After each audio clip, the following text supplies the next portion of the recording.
Hello, guys. Welcome back to the Uncensored Critic podcast. Thank you, as always, for tuning in. It means the world. Thank you very, very much. And today we have another part two guest, someone who I've been keen to have back on here for quite some time since our last conversation a few years ago.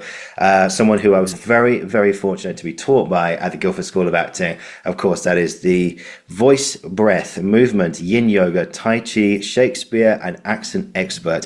Now celebrating her second book, exploring more about the voice and how some of the world's leading practitioners can tie into vocal exercises, helping you with pitch, resonance, and articulation. Those include Michael Chekhov, Stanislavski, and Laban, to name a few.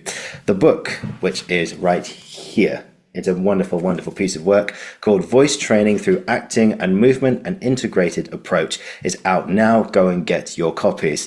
In the meantime, to talk about this further, it's the return of the master, that is Chris Palmer. How are you, Chris? Hi, Ollie. Oh, gosh, you make me sound so great. You are If I were great, to read Chris. it on paper, I'd sort of think, oh gosh, isn't that person amazing? But it's just me. It's just me. Well, you do brilliant work, Chris. We all know that. So I think really the first question for part two guests is simply this. How have you been? Great, absolutely great. Yep. Just currently working on King Lear with actor musicians. Mhm. So that's a really, really good process. So I'm directing that. So we'll see how that turns out in 7 weeks' time. So Nice one. And that's at Guildford? that's at Guildford, yes, yes. It's a project, a second year project. It's known as like their bridge project before they do before they go into their third year. So it's quite intense Mm, period of rehearsals. nice one. Sounds good. What does that mean, actually? Because I know there's a company called the Bridge Project, but what does that mean, Bridge Project? It's a bridge between your second year and your third year. So you start to do bigger performances for longer time. So there'll be two performances, and they have to be at least an hour and a half, an hour and three quarters, and you have to do it a couple of times. But of course, there's all the integration of skills. So there'll Mhm. be the integration of the music and the singing and any movement quality, as well as all of the acting challenges that a classical text would provide. Mm, yeah, definitely. Well, we look forward to that. Anyone in Guildford likes music and King Lear, get yourselves there. Cool. So let's jump straight in because I know we're a bit, I know you've got to shoot off to rehearsal soon, so we'll jump straight in. So we come very quickly to this. Your Yes, thank second, you. your second book. Thank you Yes. again for the invite to the launch a few months ago. That was very Oh, it kind was of so you. lovely, wasn't Yeah, it it? was great. It was a really good day. I met some amazing people. Of course, the one of the guys who does the foreword in here, whose name has now escaped me, Neil Swain. Neil Swain. Thank you. Yeah, Neil Swain, of course, is part of the King's Speech and everything, and he wrote a lovely foreword in here, talking very, very highly about yourself. And so, I suppose, really to begin, what was it like approaching book two? To be honest, I was working on book two before I was working on it. Hmm. So I was already integrating voice through Laban efforts and Meisner and Stanislavski and Michael Chekhov. I was already doing that because that was part of my training as an actor. Hmm. And so I found it increasingly more difficult. And this grew out of the lockdown times when I was trying to help students get really try to find a connection between what we were trying to do on via Zoom as well as other teachers. And I found myself reconnecting with my own training to such a degree that I felt, this is interesting. I'm working on some Tadashi Suzuki work that I haven't explored in years. And look how much it really affects the body and the breath and stamina. And so I started to reinvestigate all of my own training Hmm. of a plethora of movement and acting methodologies, and apply them to voice. And I started to come up with this sort of concept of, well, we are all integrators. Actually, all tutors, it seems, we don't work in silo.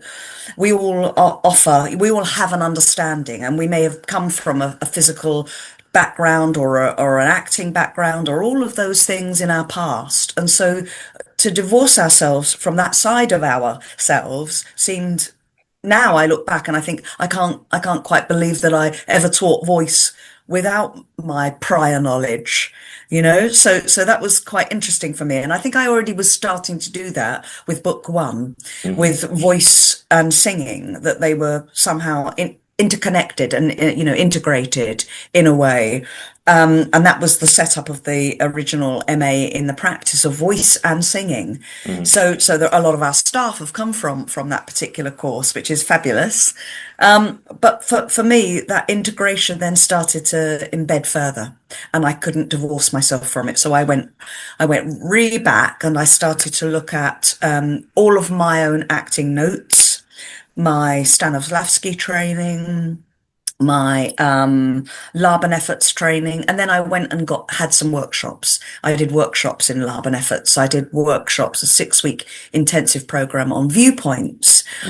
So I did all of these things in order to feel more comfortable about delivering it once we were back out of those difficult times of lockdown, and start to think about, okay, so if a Laban tutor is already doing Laban efforts, then I can then bring it into the text work and the breath work and the voice work, and so my biggest rule, if you like, is that I won't introduce voice and Meisner or voice and Stanislavski or voice and Chekhov or any of the things that I talk about until the acting tutor or the movement tutor has already introduced it into their work. Because for me, I'm not an expert in any of those other areas. I might use it a lot, and I use it every time I direct. But what I didn't want to do is tread on the toes of others, because that's their work. So once that had been introduced, so for example, an acting tutor here has already been introducing Meisner work. And so as a consequence, that gave me the opportunity to then deliver some work, but without labeling it as such as Meisner, until I asked the students afterwards, okay, so what do you think this feels like? And they said, oh, well, actually, this feels like we're doing the same sort of work in another class in Meisner, but we're applying it to resonance. And I thought, yeah, that's great. That's absolutely great that they're making the connections. I'm not deliberately making that connection for them. Yeah, and I think that's the important thing as well. And then one thing that really struck me was, I think in the intro, I think of this was that you called this a workbook as well. This isn't something that you read once and go, did you enjoy it? Oh yeah, it's really lovely. Then you just pass it around. It's not like that at all. This is like a toolbox, a workbook, as you describe it, so people can keep coming back to it, and so they should. If we talk about all the different exercises in here, we could just go on and on and on. But there's so many things in here. All these. Anyone watching on YouTube now, let's just get a picture up of one thing here. Practice of the spine, back and shoulders, all these things, and all these things. Yes. And that's one of my actor musician students. Oh, who you're in rehearsals with now? Who I'm in rehearsals with now. Oh, brilliant. But actually, so that's a yin yoga pose of bow tie, and that's really exploring, an element of the spine, understanding the spine. But for me, it is a workbook. It isn't something, like you say, to be read. To be fair, there are times when I've done exercises and I've written them up and I've thought, oh, that's fantastic, and I've used them for a year, and then I go back and think, what was that exercise? So I have to actually flick through my own book to remind myself, because because it doesn't, you're right, it doesn't, you don't stop learning. There's only so much you can remember, and it's quite nice to go back and go, oh yeah, I remember that exercise that I did for 5 years and I haven't touched it in 6 months. What was it again? I know it's mental, but do you know, funny, I've been thinking about rereading it. Was it brought back a lot of memories of is there like this one exercise in here where you call the balloon exercise, where you lie on the floor and allow your chest to expand as if you're blowing up a balloon, and it just brought me right back to those sessions that we had. I remember you saying one time, we love big bellies in this place. We absolutely love them, and we were just like, do you? It's like Yes, because yes, yeah, because yes, these days we're big bellies, big yeah. bellies. I know these days we're trying to make them as small as possible, but like, we're just like, Oh no, don't let it out. Release, allow, let go. indeed, indeed. But there's it brought me right back. But I'd say, well, just before we get onto some of the like viewpoints and Stanislavski and everything, I think I've mentioned this in a couple of episodes that again from one of the sessions that we had was the fact that your voice can be used a lot, especially when you're in 8 times a week or you're in rehearsals, etc. But you stress, I remember one lesson in particular, you taught us about resting the voice and just being entirely present. And that's another thing you talk about in the book as well, being entirely present and your journey with that. I remember us all lying on the floor. I remember you shut all the curtains and just played the sound of the waves through the room. And we just lie there for about 20 minutes. And it was perfect. We weren't doing anything. I think the guy next to me fell asleep, and all that kind of thing. But yeah, how important is that just to have that Oh, present moment? Yeah. it's incredibly important because for a lot of us, I mean, I'm quite an adrenalized person, so Mm-hmm. I had a quite high energy, Mm-hmm. and that's a reason for rest and relaxation and mindfulness, if you like, because I find I think all of us are in danger of overdoing, overworking all of the time, and I think it gives us the opportunity to just reflect, to allow an exercise to really filter through and notice the practice. Notice it. Sometimes noticing may be falling asleep. That tells you that your body needs that at that particular moment. And there's nothing wrong with that. It happens, and sometimes we get emotional.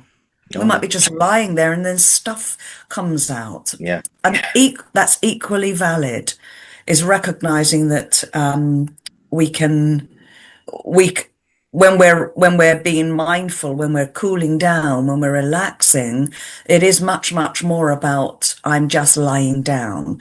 It's more about the reflection and the fact that your body needed something at that particular moment. So that's a good thing. Mm. And I think we should always, where possible, trying to have some moments within the week, Mm-hmm. the working week, to do that is really important. You will see at the back here, Mm. I have my own yoga studio here, Lovely. and I've got my and I have always permanently an acupressure mat and my yoga stuff, because for me, I couldn't embody the work if I didn't also deliberately have my own practice of, Yeah. there are some people that sort of do what I say. I have to You be practice what you one of those. preach. Yeah. I have to do that, Yeah. but for my own sanity, Yeah. my own sanity, my own sense of worth, and my own sense of looking after self, because in all of our creative professions, it's very easy just to keep giving, giving, giving, and say yes, yes, yes to everything. Hmm. And sometimes we just need to reflect on, well, hang on a minute, I actually can't until I've had 20 minutes. In the dark. Yeah. Yeah, no, it's perfectly valid. Yeah, and it's. I think I remember some movement teachers, everything is saying that. I remember one person told me once that they just started a workshop literally within the first 30 seconds of it, and so she went, okay, deep breath in and then out, and it's funny, just in that one breath, one girl just completely went to pieces. Yeah, yeah, Just because yeah. what's happening is that the body is being held, it's being bound in some sort of way, and as soon as you let go, it releases more than just the physical, but the emotional the physical, the psychological, everything then gets released. And yeah, that's equally, it's valid, Oh yeah. absolutely valid. 100%, 100%. Yeah. We'll get on to some of the sort of core elements in here for a second. But I just, one thing that really struck me from not only your workshops, but your books as well, is that you want people to, one thing that jumped out at me was that you want people to love the sound of their voice. They want people to love it. And it was not in an arrogant way, saying, look how amazing I sound. No, it's just we love the sounds that we can create. Because I remember Barbara Ward, again at Guildford, said, one time, sometimes I hear myself on the answer machine, and I think, "Who the fuck's that?" You hate the sound of it. But how do you work with your students to love the sound of their own voice and the noises and the sounds that they can create? I think exploring exercises such as pitch, where you might come out of your comfort zone, is 100%. incredibly important. So I think in this book I do a painting a picture in pitch, and I play around with the pitch range, so that you're getting out of your comfort zone, because it's very easy to sit in a narrow bandwidth of your own sound. So playing around with the pitch and really enjoying your sound is really important. The other thing I advocate very early on in year one is to record yourself, so that you have a deliberate, you capture a snapshot of your voice as it is at that moment on that day. And then what we do is, after doing a series of exercises and work over a term or two, we can then go back and listen to, and re-record. First of all, re-record our voice, and then reflect on the two and say, okay, well, what is it? Let's be critical about our voices. What do we love about this new voice, this second voice? What is it that you're really appreciating about your voice? Yeah. And then students can very easily, and clients can very easily say, oh, well, my gosh, I have so much more pitch range. I actually like my voice.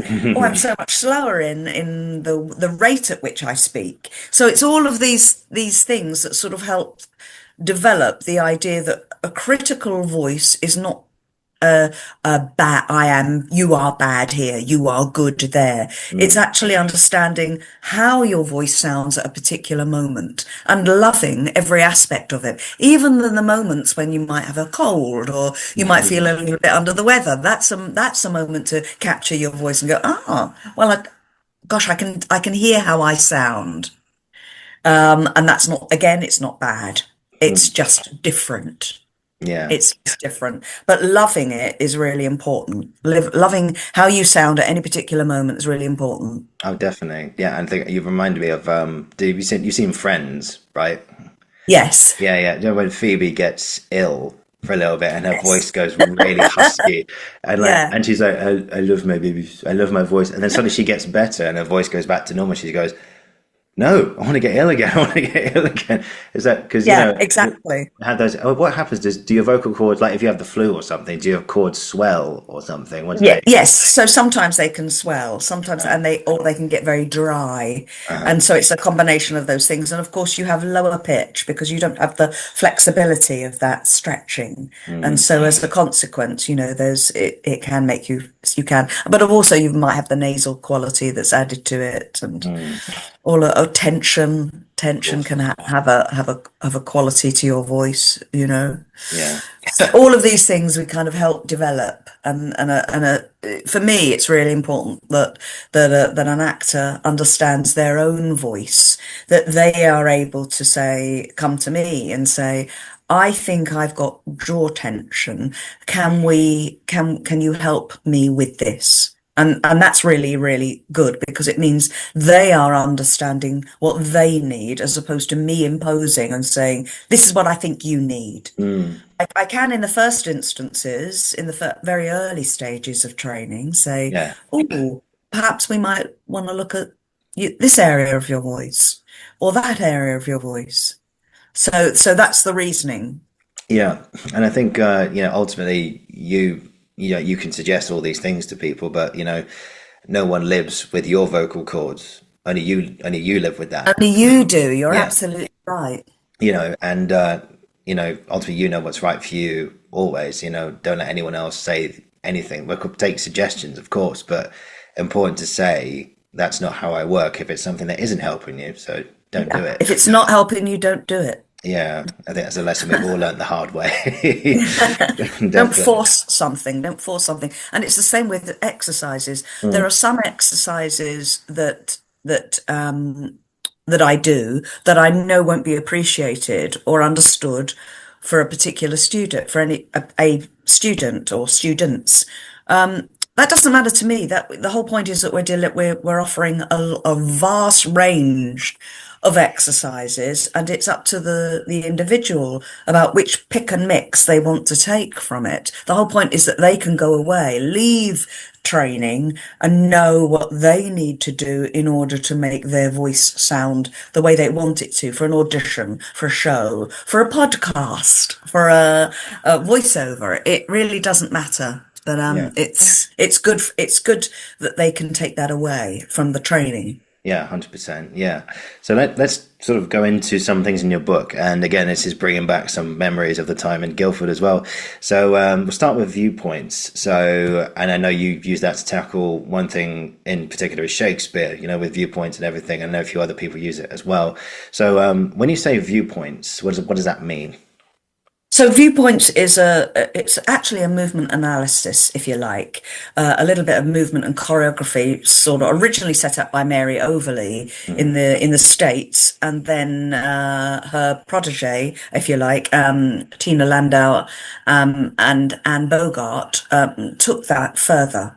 And they created more, I think, a few more viewpoints from the original Mary Overley's idea. And I'd done some training under Mary Overley. mm, And so for me, I years and years ago, so I had an idea about viewpoints, which is really about how to use the space, how to use in relation to spatial relationships. So speaking quietly, speaking loudly, depending on the relationship between two people. If they're further away, what does it suggest? So I talk about a little bit in the book about how voice can be affected by the movement in or out, mm, near or far. And the same could apply to topography. So if someone is sitting here and someone is sitting here, the topography, the relationship, the spatial relationship between those two might be really important. So we started with viewpoints yesterday mm, in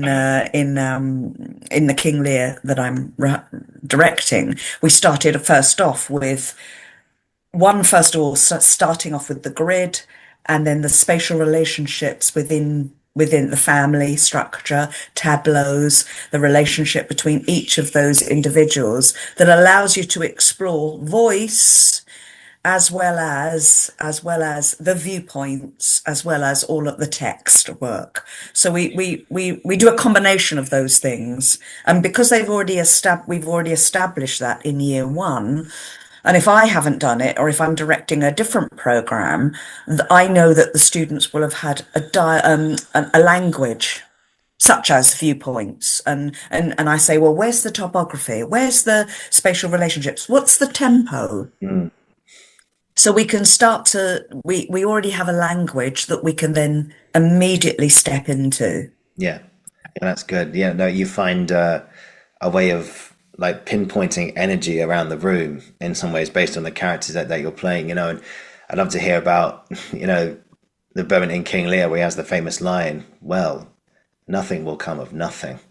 You know? Nothing will come of nothing, Yeah. and it's repeated. It's actually repeated quite a bit. But I have Lear ladies, so I'm using Lear as a female Oh, in this really? case to actually explore uh, early onset dementia Oh, I see. Yeah. Well, of course, the play is in entirely women. like that. So yeah, Yeah. so having experienced it with family members, I think Mm. it's quite a nice thing for us to look at, that it's not just a play, but it has a meaning behind it, the true depth of the meaning behind it, and what Yeah. it means to lose a sense of self.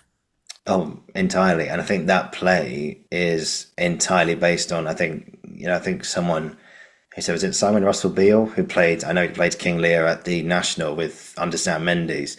And he talked about how just this person's been in power for far too long, and his brain, or in your case, in your production's case, her brain is just the sanity's gone. It's just this job has just robbed them of their clear thinking in every possible Yeah. way. And it's a, I mean, you can see why it's a hard role to play, because obviously, someone who's been through that, and of course people who play him have not been through that, and so it's hard to really imagine it. But then again, like in some cases, I know my family, we've dealt with it as well. You see the signs and you get an idea, Yeah. but Yeah, I sort of wanted to take that stance on it yeah, and use women because more women do suffer from early onset dementia than men, and that's to do with the absolutely. drop in estrogen in their bodies after menopause. So I'm very clued up on stuff as a menopause advocate for Surrey University. So I wanted to highlight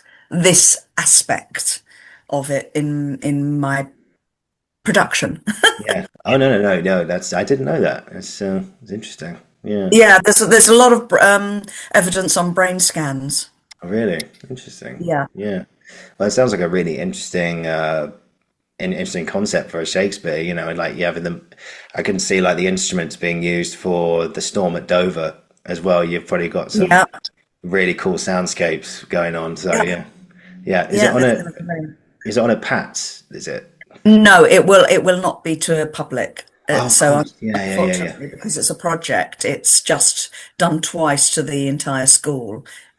So Yeah, it's a yeah, bit. unfortunately, who knows? Who Who knows? knows? One day we'll bring it to town. One day, and again, going back to the breath, and there's so many interesting chapters in here, and breath through Michael Chekhov was another one. So, how does Michael Chekhov help with your breath work? So first of all, I always establish the breath, and then I start to work on the methodology. Yeah. So for me, it would be how do you look at physically moving forward or back? So it might be something as simple as I'm taking a step forward. What does it do to the breath? Or I might lean back. What does that do to the breath? Or I might stand up, or I Mm, might physically ground myself, or I might touch the floor. But it's understanding what the physical body does, and if you're leaning into a particular conversation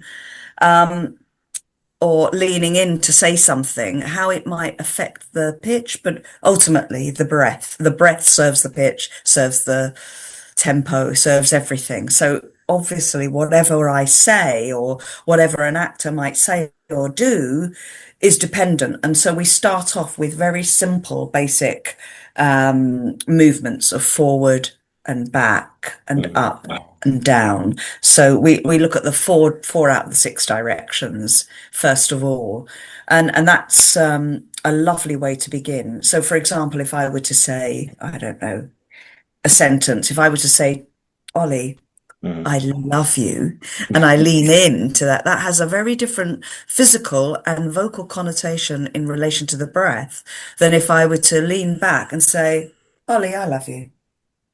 It's really, there's a very big difference between forward and then back. mm, So I take it really, I mean, that's a really crude way of of explaining a very small element of Michael Chekhov. But there, that's the sort of essence of the work. We start off very slowly, and we start off simply with simple words like yes and no before we get onto text. And they'll start working on the forward. And okay, how does it affect the breath? Okay, how does it affect sound? Then now, how does it affect the word? And now the words that you might say, the text, mm, just going forward or just going back. So that would be one element that I might work on in terms of breath with Michael Chekhov. Another area might be psychological gestures. So we might look at a physical action that might be suitable for a character that they may be playing, the text work that they may be doing. And so but how does it first of all affect the breath? How does it affect the breath? So a physical action can be anything, can't it? Physically, it can be anything at all. It can be brushing down your trousers. Okay, but is it a quick brush in terms of tempo or a slow stroke of a brush? How does that then affect the breath, which affects the pitch, which affects the sound, which affects the text? It's all It's sort of like it's sort of like this spiral of things that I sort of see happening. First of all, the action, then the breath. Okay, notice that. Feel it, then the sound, then the word. mm. So that's a really simplistic way of of exploring a whole chapter. No. It's interesting because Michael Chekhov is all about like, I'm not, this already, but it's about I think Grania talked about Grania Byrne, who was our, brilliant tutor there as well. She talks about is like you have just only Radiating. radiate your energy from your artistic center, and she Yeah. described it as like I can't remember exactly, but it's like a bag. She was like a like a suitcase or like a bag where you can dip in and pull out any emotion that you need or any Yeah. kind of situation, and then Yeah. radiate that out from solar plexus, or it could be anywhere in the body, I think. Yeah, or it could be literally the whole body. The whole body is Yeah. suddenly lifted and radiating out towards something, but you don't know what it is. At the moment, when we're starting off really simple, it is just the breath and the tiny movement, the movement of where it leads you. So radiating, we do a lot of work on radiating and molding and shaping and really working in a very complex but deep and slow way through the breath and Michael Chekhov. But equally, I would not use that until the acting tutor had brought that into the rehearsal room first. Yeah. And then we're sharing a common language between the voice tutor and the movement teacher and the acting teacher. Yeah, I think you find it's a whole body experience. That's again one lesson I learned from yourself and another other tutors there as well. You don't live in your head when you're on stage or when you're on camera. It's a whole body experience because the body Yeah. dictates the score. And I think it's a title of a book. I can't think of it. Oh, No, I don't know. you mean it's not you? It's the No. title of the book. The title of a book. I don't know. Yeah, no. But I think the body dictates the score. I'm pretty sure it is. Anyway, but yeah, it's a whole experience for the whole body and with the whole actor presence. And I think Michael Chekhov, especially, you radiate out that energy and you find your. I think I remember Grania giving us an exercise, which was imagine you're in. For the first one was paint the whole room yellow with Paint the whole room. Yeah, that's yeah, one. and the other one was a Gothic cathedral or A something. cathedral. So Cathedral. the leading up to the steps. So your eyes are closed the whole time, and Mm, you actually imagine the cathedral that you're going into and seeing everything from the stained glass windows to the whole thing. And it's a beautiful exercise and takes quite some time, but it means that you are truly in it and you see it, which means that when you're working in a space, you are seeing the space and the air and the weather. You're not just going into a rehearsal room. You're actually physically and embodying it. yeah, you're Because that has an effect, doesn't it? If you ever go into a cathedral or a church, you speak differently. You are different yeah, when you go outside. yeah, and also the acoustics of the place as well help as well. Like if you've if you're in the middle of like a carol service or something and you have to sneeze, and suddenly it just reverberates around the whole building, and you're like, ooh. So you've got to stay very quiet. Even the smallest whisper can just transform, be amplified, which I always find really cool. Yeah. And so another one is resonance through Meisner. How did you come about that? I did a Meisner workshop at Rose Bruford. Gosh, I did Meisner when I was training, and I sort of liked it, but I wasn't quite sure of it. It sort of pressed a lot of buttons for me. which I found interesting. So I went back and did a series of workshops on Meisner, and I thought, this it feels like to me as an actor, it's about truly listening, really listening to your partner and responding to your partner, not what you want to do, but responding in the moment to what they give you. So it's about that listening element. And so for me, it sort of dovetailed into resonance because there's this sense of these sound waves coming out and then reverberating back. There was this sort of listening and responding quality Yeah. that I just took and really captured that. So we start off again once the acting tutor has introduced Meisner, then what I do is I go back and I look at it from just breath, almost like you're recognizing each other's breath. So sometimes you'll do the same kind of breathing, or you might do the opposite kind of breathing. So you have to respond to what's given to you. Then it will be a sound. And then from that sound, it will be a word Mm. back and forth. And then it will take it into text. And then it will be the text that you question the text. Yeah. So it becomes then that back and forth with just one line, one or two lines. But then it becomes like a whole dialogue then that comes out of it that you think, oh gosh, this is the whole story. This is a whole play on that one sentence. So for me, the biggest issue, it's not issue, the biggest area in the Meisner work for me is the listening. Oh, How actively we are truly listening and mm. not just saying, "Oh, I've heard my line, let me just say it back." Oh, Am I yeah. really listening? Yeah. And I just, I mentioned that example there about a church, like if you sneeze or if you say something and then the sound comes back at you and you don't just go, oh, our bodies have got receptors everywhere. We're constantly like, I think it's part of our evolution or something. We're constantly looking for Signs of attack. signs of danger or something like that all Yeah. the time, and it's just part of our evolution and everything. And DNA, our yeah. DNA, we're Yeah. all constantly looking for safety all the time. Is that person a threat, or is that? It could be like when you cross a road. It's like, okay, are we definitely sure there's no cars coming? It could be Yeah. completely dead and there's Yeah. nobody there, but there's always that thing. But where I'm I going with think this, yeah, go on. Oh, I was just going to say, I think if you watch animals and Mm, watch when they hear something, their whole body physically shifts. mm, So their tails get fluffed and the fur comes out and their eyes and their ears. So they are so instinctive on their listening that's the animalistic nature is about that. Okay, then how do I respond? mm, Because I've just heard something, how do I respond? And it is truly about that listening yeah. in for me with resonance. I think it works beautifully.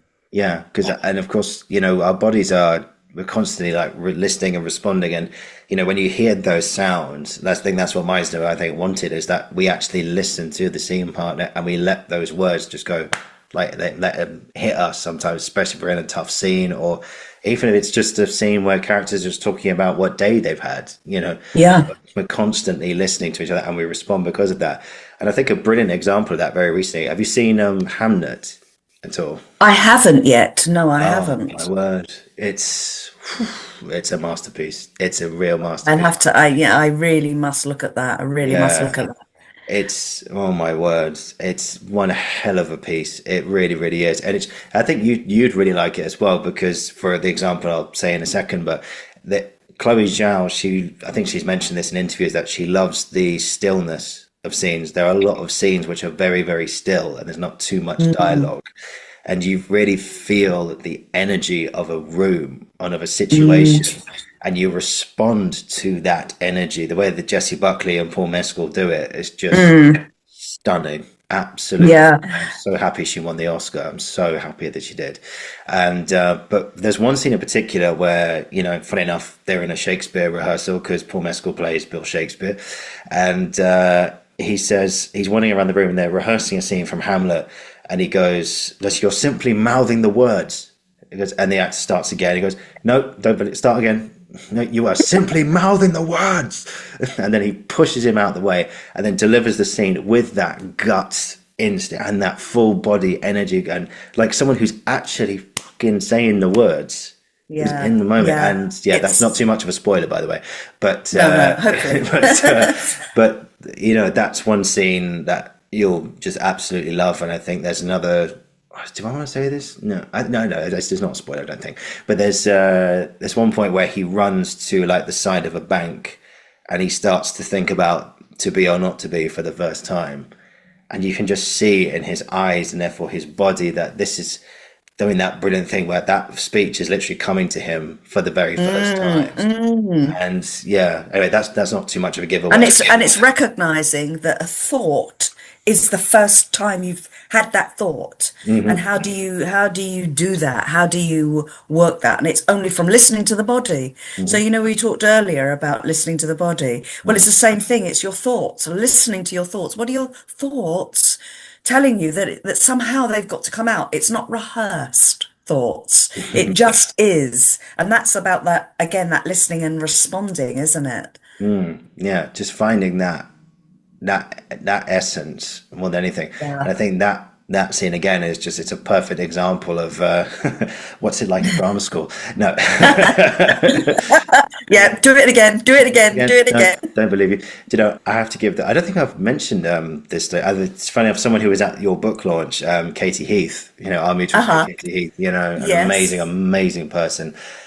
She she helped me get into drama school, and I don't think I've mentioned this on here before, but you know, the amount of times I give my Shakespeare monologue to her or my contemporary, and I get halfway through it, and she'd go, "No, start again. Don't believe you. No, do it again." But Katie, no, do it again. Do it again. Yep. Don't believe you. Yep. And then but that's brilliant because then you trust that person. Yeah. You know, if someone Yeah. just goes, "Oh yes, that was wonderful. Yes, that was wonderful." But equally, she couldn't hear what you were trying to say because her listening skills are so good. Yeah. And it is if you deliver a line and you just sort of think, well, I don't know what I'm supposed to feel, so do it again, do it again. It is about that constant listening, constant, which is quite hard on the ears actually, because you're truly listening. Yeah. And that's very tiring. You're really listening in order to communicate with the other person. Yeah, and I think I remember doing, of course, our mutual friend as well, Andrew Davidson, has also been on here as well, who taught us a lot about Meisner and stuff when, again, we were there. I did a scene from the play Rabbit Hole, which is just a beautiful, beautiful play. David Lindsay Abaire, if anyone's get the chance to read it, do it. Have you read it, Chris? I have, but a long time ago. Yeah. Oh, it's a beautiful play.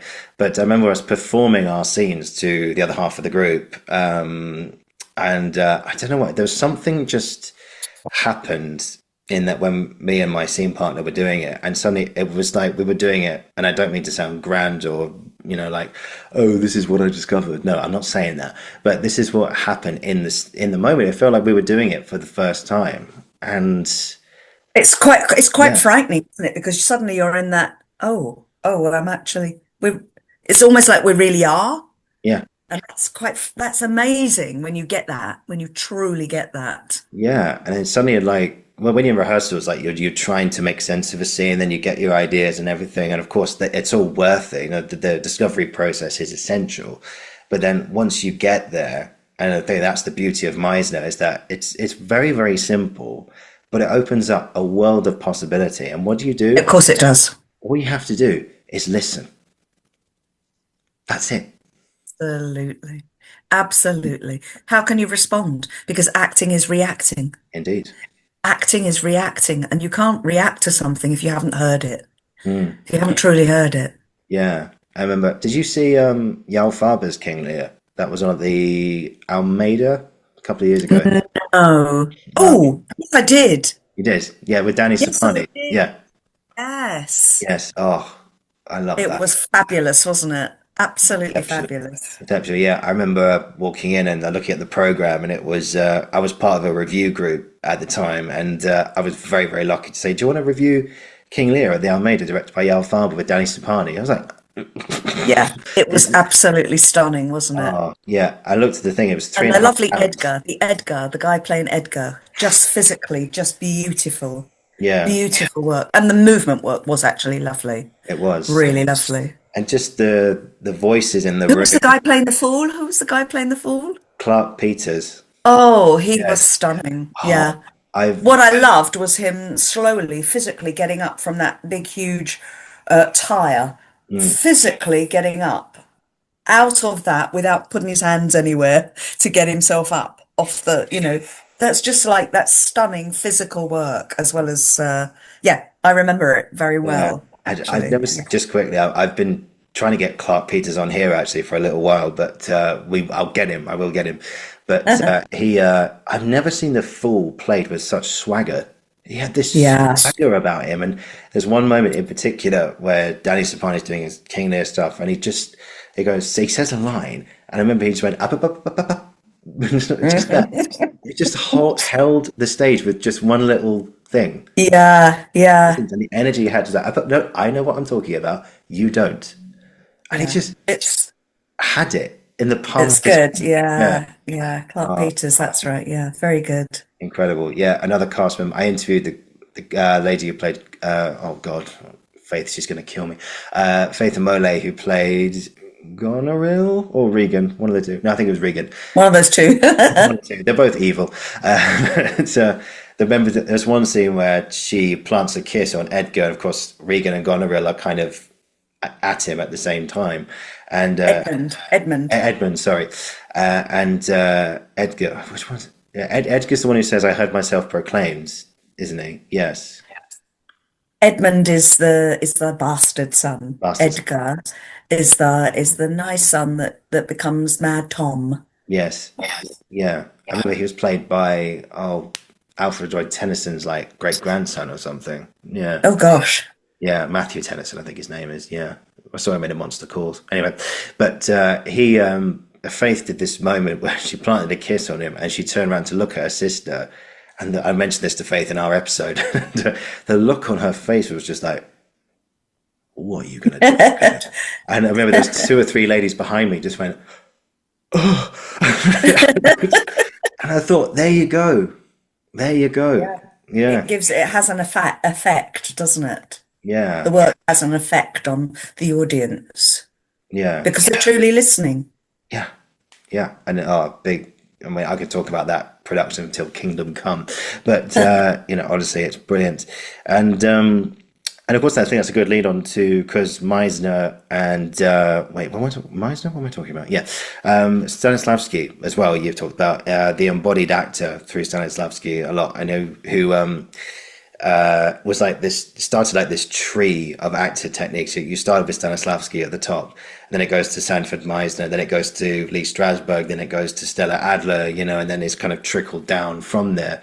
But embodied, how much of Stanislavski is part of your process, and like with the detail that you go to in here as well? I think because I trained under Vladimir Mirodin at Rose Bruford in that sort of style, that Russian style of acting, that obviously has stayed with me the most. And but equally because of Michael Chekhov's work, so closely associated with elements of Stanislavski. He was a student of Stanislavski. It helps that sort of lineage, if you like, between Stanislavski and Michael Chekhov. And so for me, though, it all starts with, I call him Stan the Man. Of course, of course. It sort of seems to start with him because he flipped the whole notion of acting and that melodrama that had preceded that on its head, and that created a whole, if you think about the social, economic, political landscape that was happening at that time. You've got Anton Chekhov. Everything is shifting, and that shift has created a whole new way of working, which we still use elements of to today. And so for me, using his work, especially the inner work, the inner work of the actor. So it's all very easy to start looking at, let's find a verb for every line. Of But for action me, for yeah, every an line. action, an action is a reaction. All of those things are useful. She says, trying to quote Hamilton there. But but I think it's the core elements of his work are about being, truly being the character, but also parking it once you leave the office. But truly being in the moment. And so I do start off with some very simple exercises about noticing things and the difference between and so we do a lot of activity work. So what is your relationship to first circle and second circle and third circle? What does that mean? What does that really mean? All right, the soliloquy here, at arm's length, the second to one other or two other people that are nearby, but the world is something else, or out to the world. That declaration of voice can be very different. So for me, I use the first, second, and third circle, or those circles of intentions, Mhm. to describe the voice as it sort of moves from the inner world to the external world. Yeah. Yeah. The inner thoughts to the outer thoughts. And depending on who you're talking to. So I use that quite a lot. I also use the activity exercise, or the object exercise, we might have called it. Mhm. But having a physical action to play with text, to play with thoughts, to play with the breath. So we're really using, we could even decide that we're using an activity to really hone down a particular articulation. So the difference between saying, I'll use the same sentence, yeah, of course I love you, Ollie. And it can be done, I could be doing, but if I'm doing something, yeah, of course I love you.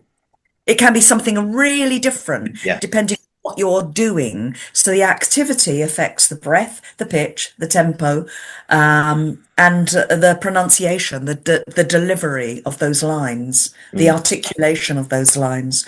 And so for me, he encompasses, if you like, pretty much all of those elements of all the Yeah. other methodologies. Yeah, and I remember again Barbara Ward telling us something about, like I remember her example was, like when you send someone a text and then it goes and then you read it back afterwards and you go, oh, hang on a sec, I didn't mean it like that, Or I but spelt it wrong. he spelled, or there's a spelling mistake, yeah, and it's all about context, really. I think sometimes if you send something that so text is kind of there, but it's up for you to find the meaning behind it and stuff. Like, Yeah. yeah, like you said, it'd be like, "Oh, I love you, Chris," or like, "Oh, yeah, yeah, I love you, Chris." Yeah, yeah, yeah.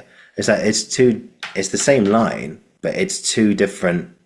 The context, Interpretations, the context changes everything, yeah. doesn't it? One could be so earnest, and they're actually saying it, and another one could be, Yeah, yeah, yeah, yeah, of course, baby, yeah, yeah, yeah, yeah, yeah. that's I'm fine. doing, yeah, In other words, yeah, go away, leave me alone. It's like, yeah. What if you were writing a letter? yeah, I love you. It's so many connotations and ways to express just on one sentence, depending on what it is that you might be doing. And really, I suppose all of these methodologies have their place. And what we do as teachers, voice teachers and acting teachers, is to say, here's all this stuff.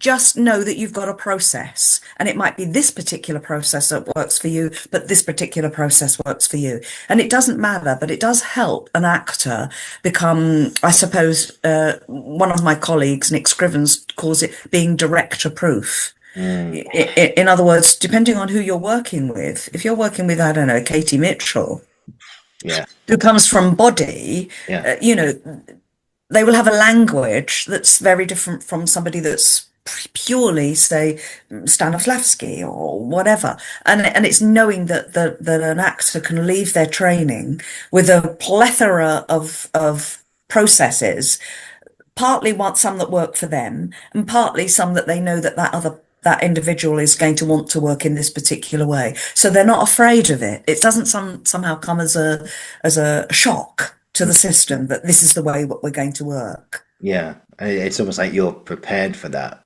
always. Yeah. And I'm always curious about because the one thing I've learned from this show is about the nervous system and everything, and your body doesn't know the differences between what's real and what isn't real. Sometimes you could be playing a big scene from King Lear, for example, like we'll go away to prison, between Lear and Cordelia, and it's like your body doesn't know the difference as such. So like, how do you sort of, like, you have been out being director person now in commander in chief, how do you sort of talk with your actors to help them derobe and let it go and just say to themselves, look, this is just something we're performing, this isn't something we're actually going through? So how do you encourage people to protect themselves and sort of derobe at the end of a show? Well, it's early days for this particular project, but by the end of the week we'll be doing a run, so that would be really important. Yeah. But actually, the cool down is why it's important, because it isn't you. You're not. It's a version of you. I don't ask students to use. In the old days when I was trained, you had to use emotional recall. Yeah.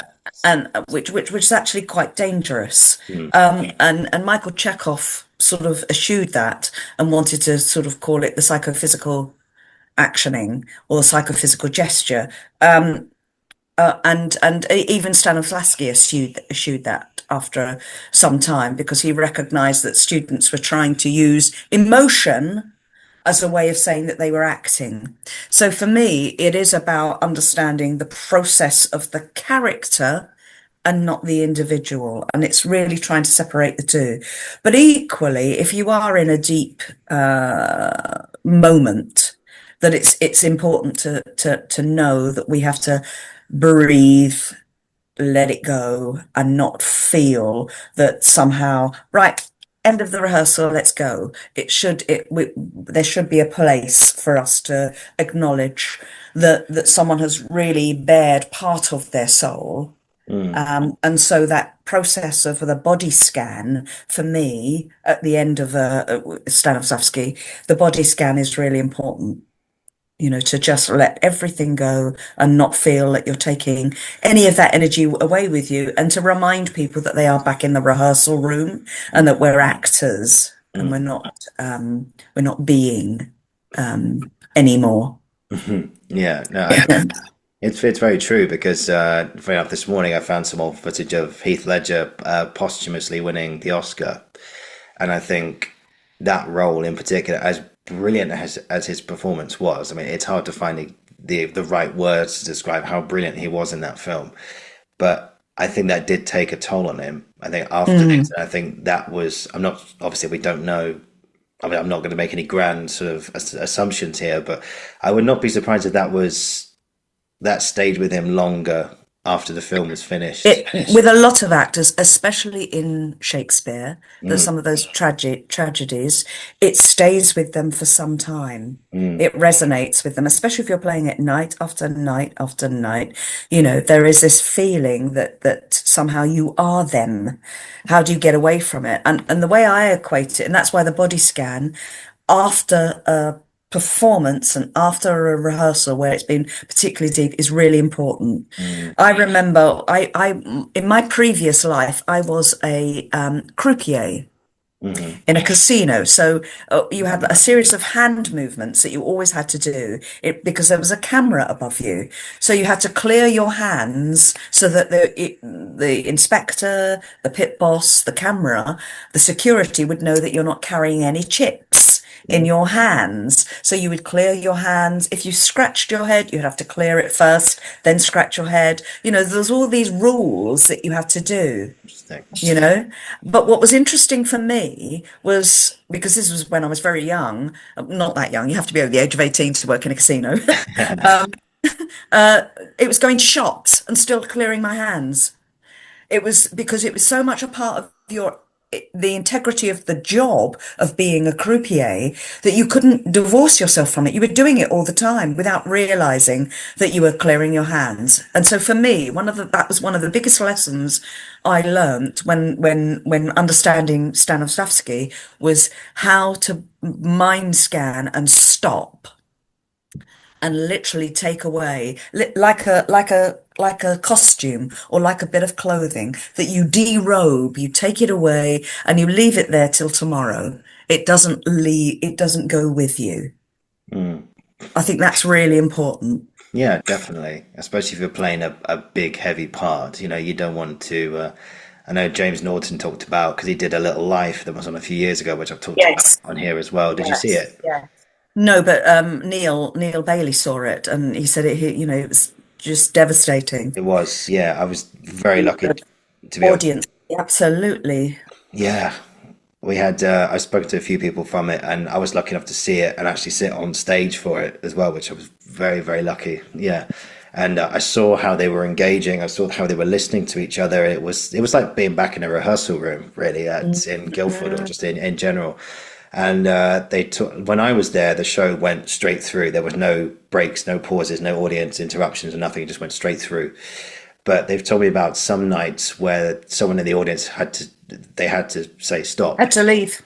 They had to say stop. Yeah. Yeah, you have to stop the show if someone's really, really uncomfortable here. And some medical emergencies, etc. I know some people left at the interval, blah blah blah. But James How did. do you can't, it's how did he take that away? Did he have to find a way of de-stressing afterwards? Well, James. Yes. Yeah, yeah. I mean, yeah, I remember he did an interview for the stage, and he talked about how it really took an effect on him. This is all in the article, but he said he had panic attacks. He was thinking, "Am I trustworthy to tell this story?" And of course, he absolutely was. His performance was exceptional, but I think it really did have an effect. Like, he would go home and not be able to sleep some nights. And I think I remember one friend of mine went to see it. And at his curtain call, he gave a bow, and then she said there was a look on his face which said, "Okay, we're done. We're done for one more Yeah. time. We're done." Yeah. Yeah. I think, yeah, that's right. I think you just need a good shakeout at the end and just be Yeah. like, this isn't me. This is just someone I'm playing. This isn't me going through this. And what he had to do I, every night. I Yeah. think what's interesting, I recently saw Death of a Salesman. No, not All My Almost. Sons. Yes, All My Sons, I with saw it as Bryan well. Cranston. Yeah. Brilliant. And Brilliant. every night they are Papa Assidu, literally crying. And even at the bow, that you can tell that they want to say thank you to the audience, but it's still there in their bodies. It's still there in their thoughts and in their emotions. They haven't quite, the bow itself should happen like 5 minutes later, because they are so uh, wrapped up, and it's almost like they can't quite thank the audience for thanking them. It's very hard for them. Mm, Which was really lovely to see, but also you could see the residue of it still there in mm. their bodies. Yeah, I mean, Papa Isidu, if I've said that right, his performance was brilliant. Bryan Cranston was, his brilliant self, as always. Mm. But what struck me was that the whole cast was on complete level with each other. The quality was the same. There was no bad eggs. It No, it was just all beautiful, wasn't it? beautifully done together, and I love Ivo van Hove as well. I think his Me production. too, me too. They're so, and this isn't a criticism, by the way. This sounds like might be a bit of a weird thing to say, but they're so simply done. Simple set, simple but Yeah, plain simple storytelling. But you can see he goes for quality. He wants yeah. quality plays. He wants quality actors to tell brilliant stories, and that's why Stories. it's so good. You don't need effects. You don't No, need any. You no, don't need furniture. You don't need all that sort of stuff. You can just tell the story. Just indeed. tell the story. Yeah. Oh my God, I could talk about that play again, Kingdom Come. I know. I love Arthur Miller because we've run out of time. But I think just how much time have we got? Okay, we've got 20 minutes. Okay, so just before we finish, I've just got a couple more things left for you, Chris, because I know you've got to get to rehearsals. Yeah. But I just want to being present is another thing that I really want to talk about. And if you don't mind, I just want to read a little bit of your book out here, if that's okay. From page 32. Where shall I start? So, okay, yeah. So this is a brilliant little passage you've written about being entirely present in the moment. So, tuning into your body, create a mindful approach to the body scan that allows you to notice your thoughts, understand the distractions you place on yourself, and will allow you to explore creatively your voice and body by noticing and understanding what it means to be present. The spirit of true cooperation between yourself, your fellow actors, and your director in the rehearsal space or studio will allow you to greater possibilities in communication, integrity, and truthfulness. Breathe in through the nose and out through the mouth, and focus on the mind. Focus on the top of your head. Breathe in and out. Feel as if the top of your head is floating upwards. I love that. Oh, thank you. Thank you so much. Thank you. I think I'll have to do that today. I will be doing that today. Yeah, I could go on. It's a lead on to an exercise, but I'll let you guys sort of pick up from there. It's from page 32.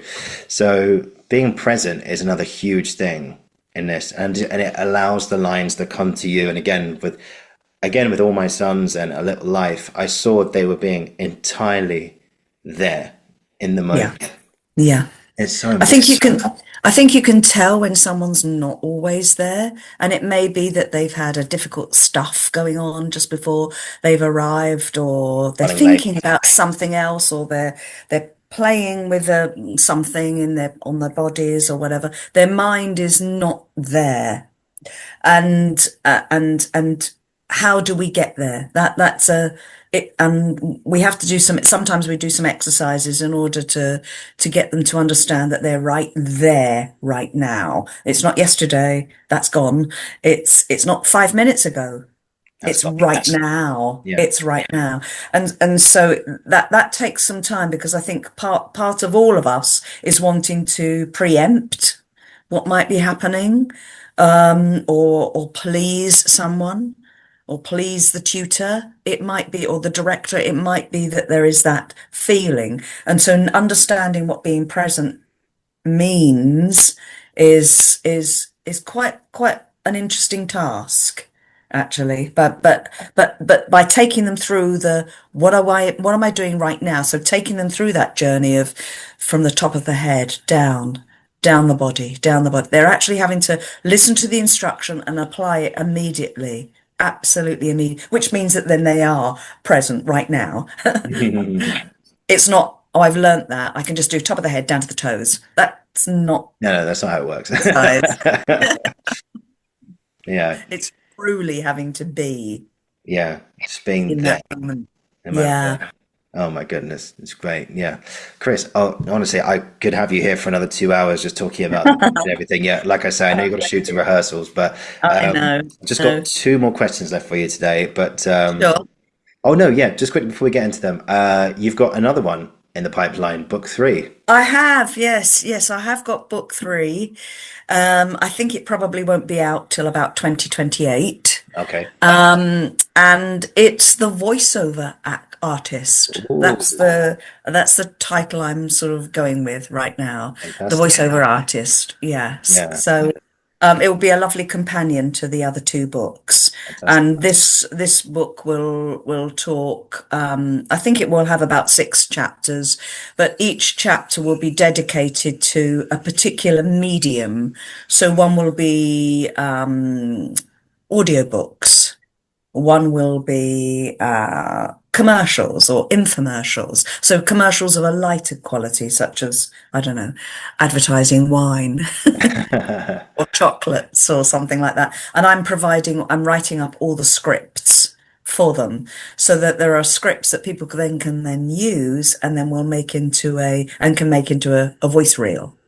So I'm creating a whole thing. So, and there'll be gaming, voice for animation, all of those things. So I'm writing all the scripts for that. I'm talking about equipment. I'm talking about how do you use your voice and prepare your voice for recording. So there's quite a lot that will go into that. Brilliant. I can't divorce myself from the acting, of course. So there'll be little acting techniques to help prospective buyers of the how to guide. Really, again, it's a workbook. Of It's a course. workbook, Yeah. how how to help people do the best that they can for a voice reel. Mm. But if you do an audiobook of your audiobook guide, we need the Oh, voices. that's a good idea, isn't it? That's a clever idea, isn't Yeah. it? If you need other voices for like exercises and things like that, Yeah, that's a where good to, idea. Oh, that's a great idea because the previous two books have had videos. uh-huh. This one won't have videos. So, but maybe it can have, but it might have photographs. So it would have, yeah, that book has videos attached to it, but this new book might have just voiceovers. Yeah. If you need So that would actors, be quite interesting. yeah. If you need actors, you Yeah. know where to find me. So Oh, of course, of course. And the plan is to do it in 15 seconds, 30 seconds, 45 seconds. So there's timing, there's a note from the client, like what does the director want? What does the client want? Oh, I want it to sound like this. So there gives a whole brief. There's a whole brief and the scripts that I'm writing up now. brilliant. We look It's only going to take 2 years. and we look forward to it. We look forward to it. So I suppose the last two questions for today. First of all, because you've been such on a journey with the voice, through your working life, in preparation for this book now, your second one, I suppose what new discoveries did you make that you hadn't thought of before? Oh, that's a good question. What new discoveries? I I can't divorce. I think the biggest thing is I can't divorce myself as an actor and a director. Mhm. So I was always a singer, actor first. And so for me, being a voice tutor for all these years, I now, I didn't know it. On an unconscious level, I knew it. I knew that when I was teaching text, there was an element of me being also the acting teacher, using some of the methodologies, being the slight movement teacher. And I don't mean that in the bigger sense, but just understanding that I was using Laban efforts or I was using Michael Chekhov. Yeah. And I think the biggest lesson I've learned is that I now own the fact that I am happy to say I'm an integrated teacher and director. I don't divorce myself and I don't silo myself off anymore. Mm. I just sort of own up and say, "Yep, I do a bit of that." So that was it was the conscious understanding of it Yeah. that now I can't now just teach pure voice. It doesn't make sense to me. Mm. Yeah. And we thank you for it as well. Thank you, thank you. So when I'm teaching practical voice, which has no text Yeah. necessarily associated with it, well, then I'll still be using the integration of my yin yoga practice and my tai chi practice. So again, nothing changes. And I'll use Laban efforts with that. So even accent work, I will use those things. Mm. Again, it's all connected. It's all a whole body experience. Everything is connected. A lot of those practitioners that I use in the book have all either studied meditation or yoga. Every single one of them. So that's that's like music. When I was researching each of them, I was thinking, oh my gosh, you did. I didn't realize that you had trained also as a meditation teacher. I didn't realize that you'd also studied Jung and philosophy. And so they're not just that one thing. They Mm. are integrated in themselves. Indeed. So Indeed. again, I just stand on the shoulders of giants myself. Yeah. That's where we learn. We learn from the giants, and that's the important Yep. thing. Yep. And finally today, because yeah, again, I know you got to shoot off now, Chris. But the final question for part two guests is something slightly different this time. What makes you happy? Oh, gosh. What really? Yeah. What makes me really What happy? makes you happy? Yeah. Um, knowing I've had a good day, knowing I've had a good day with in a process, in an acting, teaching, that's always nice to come home at the end of the day to go, that today was a good day. There wasn't a battle, there wasn't a fight. We all understood, we all understood the process. Yeah, It wasn't a struggle. But personally, gardening. really. Gardening is yes, I am a big gardener. And I see it in relation to teaching. So you're one has to plant something, one has to wait and be patient, and then we see something blossom, bloom, and flourish. So for me, the garden is the most important thing. Mm, And for me, it's also, I want to say it's spiritual because it's being outside with nature, yeah. and it's also being quiet. It's watching, listening, watching, patience. It's those sorts of things. So for me, gardening is a big plus. Could never give up a garden. No, I feel the same. I just love being out in nature and going for long walks and just enjoying the peace outside and the air, the fresh air in my lungs and everything. And just, Yeah. yeah. So yeah, I'm a bit of a hippie gardener, and of course I celebrate the moon. So I do once a month I do moon gardening. Mm, So you work only at night. So I'm trying to do these little things that sort of like a little rituals, if you like, to do with the garden and the moon.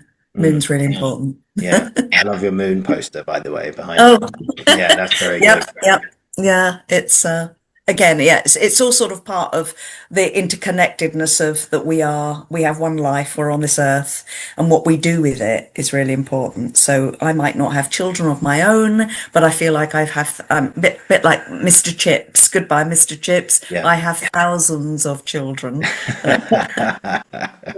all in You, the creative arts in some form. you have students. Yeah. Yeah, that's what we love to hear. Chris, yeah, unfortunately we're out of time, so we're gonna have to call it there. But thank you so much for your time today. I really do appreciate you taking time out of your busy schedule and Thank you. talking to me today and talking about your book as well. We look forward to part three of your books, of course, and we can probably do another one around that time as well, talking about voiceover stuff. And yeah, keep me in the loop with what you're doing and best of luck with the production with King Lear as Thank well. you very much indeed. And it's been lovely to see you again, Ollie. And Lovely. you, and you. It's always a pleasure, Chris. You're always welcome back whenever you want. So, yeah, brilliant. So, if you just hang on, I'll finish the recording. We'll have a debrief that you can shoot to rehearsal. So, guys, thank you for watching. Thank you for listening. This has been the Uncensored Critic podcast. I'll be back very, very soon. And Chris, you're a darling. Thank you so much.